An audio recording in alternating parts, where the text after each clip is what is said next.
किल्क फैक्टिकल के मुअज़्ज़ज़ दोस्तों में हूं बॉबी, और आप तमाम देखने और सुनने वालों को सलाम। नाज़रीन ग्रामी, सऊदी अरब 170 किलोमीटर लंबी एक ऐसी मॉडर्न सिटी बनाने जा रहा है जिस पर ना ही गाड़ी चली गई और ना ही इस पर रोड बनाए जाएंगे। बिल्कुल सीधी लाइन में बनाया जाने वाला ये दुनिया का सबसे पहला और सबसे बड़ा शहर होने वाला है, जिसको 2030 से पहले कंप्लीट करना सऊदी किंग और क्राउन प्रिंस का ख्वाब है। नाज़रीन, सऊदी रॉयल फैमिली दुनिया की अमीर तरीन फैमिलीज में शुमार की जाती है।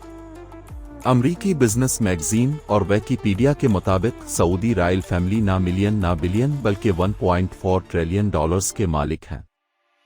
लोकल करेंसी में बात की जाए तो ये अमाउंट 1050 खरब रुपयों के बराबर बनता है। अगर अभी भी आपको समझने में मुश्किल हो रही है तो आइए इसको और ज्यादा आसान कर देते हैं। Jeff Bezos, Elon Musk, Bill Gates और मार्क ज़करबर्ग के साथ साथ दुनिया के टॉप 17 बिलियनर की दौलत को मिला भी लिया जाए, फिर भी वो इस शाही खानदान की दौलत से मुकाबला नहीं कर पाएगी। सऊदी अरब के शाही खानदान की दौलत का ज्यादातर हिस्सा उनको यहां से निकलने वाले तेल की बदौलत मिला है। तेल निकलने से पहले सऊदी अरब सिर्फ रिलीजियस टूरिज्म पर डिपेंडेंट था, लेकिन 1948 में पहली बार यहां तेल दरियाफ्त हुआ और देखते ही देखते पूरे सऊदी किंगडम का नक्शा ही बदल गया। आज सऊदी अमेरिका के बाद दुनिया का दूसरा बड़ा ऑयल प्रोड्यूसर है, जो सिर्फ एक दिन में 1 करोड़ से भी ज्यादा बैरल ऑयल प्रोड्यूस करके 85 ममालिक को सेल करता है। पर बैड न्यूज ये है कि ये सब कुछ हमेशा ऐसे नहीं चलने वाला। स्टैनफोर्ड यूनिवर्सिटी में की गई एक रिसर्च में साइंसदानों को सॉलिड एविडेंस मिले हैं कि जो क्रूड ऑयल पिछले 150 साल से इस्तेमाल कर रहे हैं वो अब जल्द खत्म होने वाला है। यानी जमीन के नीचे ऑयल रिसोर्सेज का दी एंड जल्द ही होने वाला है। इस रिसर्च में अंदाजन बताया गया है कि 2052 तक दुनिया से क्रूड ऑयल खत्म हो जाएगा। उसकी क्वांटिटी इतनी कम रह जाएगी कि इसको निकालना मुनाफा बख्श ही नहीं रहेगा। तो आखिर 2052 के बाद सऊदी किंगडम अपना गुजारा कैसे कर पाएंगी? गुजारा तो शायद हो जाए, पर यह शाहाना लाइफ स्टाइल कैसे बरकरार रहेगा? प्रिंस मोहम्मद बिन सलमान ने अभी से ही सऊदी किंगडम को ऑयल के इन्हिसार से हटाने का काम शुरू कर दिया है। दुबई की तरह अब सऊदी अरब भी वेस्टर्न टूरिज्म को प्रमोट कर रहा है, और उसके लिए जो सिटी बनाई जा रही है वो दुबई से भी काफी ज्यादा एडवांस होगी। ये शहर दुनिया में मौजूद दूसरे शहरों से काफी ज्यादा मुख्तलिफ होगा, क्योंकि जहां दूसरी सिटी सेंटर से स्टार्ट होकर आहिस्ता आहिस्ता बाहर की तरफ फैलती जाती है, वहीं ये सिटी एक स्ट्रेट लाइन में होगी, और वो भी 170 किलोमीटर लंबी लाइन। ये लाइन सिटी, जिसका नाम नीविम रखा गया है, ये सऊदी अरब की इकोनॉमी को डाइवर्सिटीफा करने का सबसे पहला अमल है। मोहम्मद बिन सलमान, जो सऊदी किंग सलमान बिन अब्दुल अजीज के बेटे हैं और जो ऑन ऑफिशियल कंट्री को चला भी रहे हैं, उनके मास्टर प्लान में 2030 तक सऊदी अरब को ऑयल के इन्हिसार से हटाना भी शामिल है। नीविम सऊदी अरब की तबूक शहर में बनाया जा रहा है, जहां पर गवर्नमेंट ने इस नई सिटी के लिए एक स्पेशल जोन मुहैया किया है। उसका एक साइड गल्फ ऑफ अलिफ कावो और दूसरा साइड रीड सी को लगेगा, जबकि इसके साहिल से सिर्फ 5 किलोमीटर दूर मिस्र का शहर शर्म अल शेख है, जो पहले ही एक टूरिस्ट स्पॉट बन चुका है। दोनों कंट्रीज के हुक्मरानों का प्लान है नीविम और शर्म अल शेख को एक बुर्ज के जरिए भी मिलाया जाएगा, जिससे दोनों कंट्री न सिर्फ टूरिज्म में फायदा होगा बल्कि दोनों के दरमियान इसराइल को बाईपास करके एक लैंड कनेक्शन भी बन जाएगा।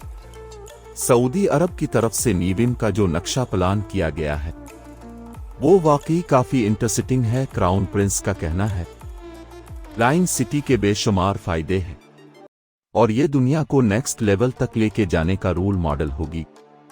ये सिटी 3 लेवल पर फैली होगी, जिसमें ग्राउंड लेवल पे ना ही गाड़ियां चली गई और ना ही कोई रोड बनेगा, बल्कि ये लेवल नेचर से भरपूर होगा, जहां सिर्फ पैदल चलने वालों की जगह होगी। दूसरे लेवल को सर्विस लीर का नाम दिया गया है। जिसमें सारी कमर्शियल एक्टिविटी जैसा कि शॉप, दफातर और शॉपिंग मॉल होंगे। इस लेवल पर रोड होंगे और गाड़ियां भी इसी लेवल पर चलेंगी। नीविम का तीसरा लेवल इस सिटी की बैकबोन साबित होगा, क्योंकि यहां ultra high speed transport system बनाया जाएगा जो लोगों को 170 किलोमीटर पर फैले शहर के एक कोने से दूसरे कोने तक सिर्फ और सिर्फ 20 मिनट में पहुंचाने की काबिलियत रखेगा। नीविम बाकी दुनिया के मुकाबले में बिल्कुल मुख्तलिफ सिटी होगी, जो कि ये पूरी सिटी, इसमें मौजूद electrical system, transport system, industries, सब कुछ रीन्यूएबल एनर्जी के जरिए चलेगा। यानी जो आयल 2052 में खत्म होना है नीविम के लिए, वो 2030 में ही खत्म हो जाएगा। ये लाइन सिटी जहां रीड सी के साहिल से गुजर बढ़ेगी, वही इसका ज्यादातर हिस्सा 4500 फुट ऊंचे पहाड़ों से भी गुजरेगा, और सऊदी गवर्नमेंट ने इस हिस्से को ट्रूजना का नाम दिया है। प्रोजेक्ट की कंस्ट्रक्शन के लिए किसी भी पहाड़ को नुकसान नहीं पहुंचाया जाएगा, बल्कि इसी नेचुरल लैंडस्केप की खूबसूरती को इस्तेमाल करके इसमें डेवलपमेंट की जाएगी, जहां एक vertical village, outdoor restaurants, mountain to mountain transport system, health centre, luxury entertainment centre भी बनाए जाएंगे। इस लाइन सिटी की जियोग्राफिकल लोकेशन ऐसे रखी गई है कि दुनिया की 50% पॉपुलेशन यहां 4 घंटे में पहुंच सकती है, और सऊदी क्राउन प्रिंस का टारगेट यहां 2052 तक के 1 अरब पॉपुलेशन को मदऊ करना है। अब जाहिर है इतनी एडवांस और फ्यूचर सिटी पर खर्चा भी ठीक ठाक होगा। सऊदी गवर्नमेंट ने नीविम प्रोजेक्ट के लिए $500 बिलियन का बजट मुख्तस किया है। अच्छी खबर यह है, इस प्रोजेक्ट पर काम स्टार्ट हो चुका है। सबसे पहले तो यहां और कुछ हो ना हो 1000 एकड़ के ऊपर पहले आलिशान रवील पैलेस और रवील स्वीडिश बनाए गए हैं। प्राइवेट बीच फ्रंट पर बने और बीच रेगिस्तान में हरे भरे लोन से गिरे हुए ये महल्लात सऊदी किंगडम के शाही खानदान की आरामगाह है, जिसमें बज़ाहिर देखने वाला ये प्राइवेट गोल्फ क्लब और 2 प्राइवेट एयरलाइन भी है। इस पूरे अलिफारी को नीविम पैलेस का नाम दिया गया है, जहां पर 2 हेलीपैड भी मौजूद हैं। खैर वापस चलते हैं प्रोजेक्ट की तरफ। नीविम सिटी के लिए एक रीजनल एयरपोर्ट भी बनाया गया है, जो कि 2019 से फुल ऑपरेशनल है, लेकिन फी अल वक्त ये यहाँ कंस्ट्रक्शन टीम और दूसरे स्टाफ को सऊदी कैपिटल रियाज से नीविम तक लाने के लिए इस्तेमाल होता है। सऊदी हुक्मरान जहां इस प्रोजेक्ट को लेकर बहुत सीरियस हैं, वहीं उनको बहुत सारे चैलेंजेस का सामना भी करना है। उनकी तरफ से ये दावा किया जा रहा है नीविम सिटी 100% रीन्यूएबल एनर्जी पर चलेगी। तो फिर सवाल ये है कि पीने का फ्रेश वाटर जो भी फॉसिल फ्यूल के जरिए सी वाटर को फिल्टर करके इकट्ठा किया जाता है, वो बगैर फ्यूल के कैसे मिलेगा? क्योंकि ये बात तो हम सबको मालूम है कि सऊदी अरेबिया में फ्रेश वाटर की कोई एक भी रिवर नहीं है। 1 अरब लोगों के लिए इलेक्ट्रिकल अप्लायंसेस 100% रीन्यूएबल एनर्जी पर ऑपरेट करने के लिए क्या कुछ करना पड़ेगा, और ग्रीन एनर्जी से चलने वाली अंडरग्राउंड ट्रेन इतना जल्दी कैसे तैयार हो पाएंगी? इन सब सवालों के जवाब बहुत सिंपल है। नीविम में फ्रेश वाटर जनरेट करने के लिए एक नया तरीका अप्लाई किया जाए। ग्लास से बना एक बहुत बड़ा ग्लोब तैयार किया जा रहा है, जिसको सी वाटर से भरा जाएगा। सोलर ग्लास के जरिए ग्लास ग्लोब को गर्म किया जाएगा, और जब अंदर का पानी गर्म होकर स्टीम और फिर वाटर बुखारात में कन्वर्ट होगा, तो इसको पाइप के जरिए बाहर निकाल लिया जाएगा।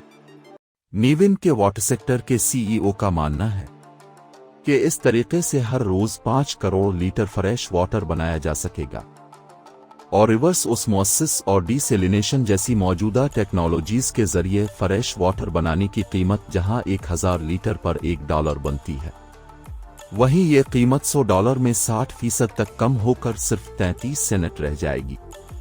अब बात करते हैं एनर्जी सेक्टर की। इस फ्यूचर मेगा सिटी की इलेक्ट्रिक सिटी डिमांड पूरी करने के लिए 100% रीन्यूएबल सोर्स को इस्तेमाल किया जाएगा। सऊदी अरब की लोकेशन के हिसाब से यहाँ ज्यादातर गर्मी रहती है, और गर्म इलाकों में विंड कंडीशन ज्यादा बेहतर होती है। इसीलिए विंड टरबाइन और सोलर की मदद से नीविम पर ऐसे प्लांट लगाए जाएंगे जो पानी और हवा को इलेक्ट्रोकेमिकल सेल के जरिए ग्रीन अमोनिया में कन्वर्ट करेंगे, जो कि एक बहुत इफेक्टिव फ्यूल है। नॉर्मल फ्यूल को जलाया किया जाता है तो ऐसी गैसेस प्रोड्यूस होती है जो पोल्यूशन का बाइस बनती है, लेकिन ग्रीन अमोनिया या ग्रीन हाइड्रोजन 100% रिन्यूएबल एनर्जी से बनाया जाता है। इसी वजह से इसके बर्न होने पर नुकसानदेह गैस प्रोड्यूस नहीं होती। फॉसिल फ्यूल की तरह ग्रीन अमोनिया को ट्रांसपोर्ट और स्टोर करना भी काफी आसान होता है। अब आ जाते हैं सबसे मेन सवालों पर, यानी अल्ट्रा हाई स्पीड ट्रेन जो दुनिया में पहली बार प्रकटकर नीविम में इस्तेमाल होगी। ये हाई स्पीड ट्रेन 480 किलोमीटर फी घंटा के हिसाब से ट्रेवल करके सिर्फ 20 मिनट के अंदर अंडरलाइन सिटी के एक कोने से दूसरे कोने तक पहुंचा सकेगी। ये ट्रेन जिस टनल में चलेगी वहां हैवी मैग्नेट लगे होंगे जो ग्रीन इलेक्ट्रिसिटी की मदद से ट्रेन को पुश स्टॉप कर सकेंगे। साथ ही साथ ट्रेन स्टॉप में वेल पर चले गई, लेकिन स्पीड अप होने के बाद इसके वेल जमीन से 4 इंच ऊपर उठ जाएंगे और मैग्नेट फोर्स पर तैरती हुई ट्रेन सेम इलेक्ट्रिसिटी इस्तेमाल में ज्यादा तेज चल सकेगी। इस सिटी का डिजाइन बिल्कुल स्ट्रीट लाइन भी इसी वजह से रखा गया है ताकि अल्ट्रा हाई स्पीड ट्रेन को सफर के दौरान मोड़ वजह से आहिस्ता न होना पड़े। एक्सपर्ट्स का मानना है कि इस लेवल की फ्यूचर सिटी और इसमें यूज होने वाली टेक्नोलॉजीज को 2030 बनाना पॉसिबल नहीं है, लेकिन नीविम प्रोजेक्ट का विजन और उस पर की जाने वाली मेहनत से एक बात तो क्लियर है, सऊदी किंगडम अपने फ्यूचर को लेकर काफी सीरियस है और वेस्टर्न टूरिज्म को प्रमोट करने की भरपूर कोशिश भी कर रही है। जी तो प्यारे दोस्तों, ये थी हमारी आज की वीडियो कैसी लगी कमेंट करके जरूर बताइएगा। इंशाअल्लाह अब से मुलाकात होती है अगली वीडियो में। तब तक अपना और अपने प्यारों का ढेर सारा ख्याल रखिएगा।